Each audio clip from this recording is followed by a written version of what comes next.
Brothers and sisters, the ruling party has continued to use religion and ethnicity as a political tool to divide us and divert attention from their misrule, corruption, and failures. I, Muhammad Buhari, have no personal religious agenda.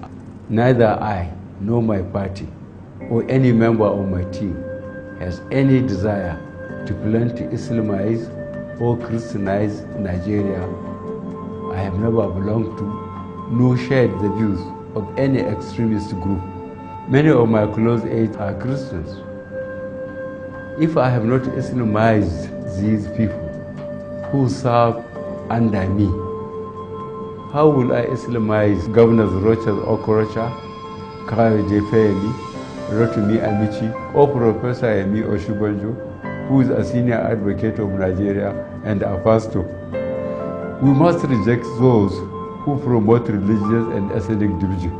The business of government is to protect the lives and property of all Nigerians, regardless of their religion and tribe. God bless Nigeria.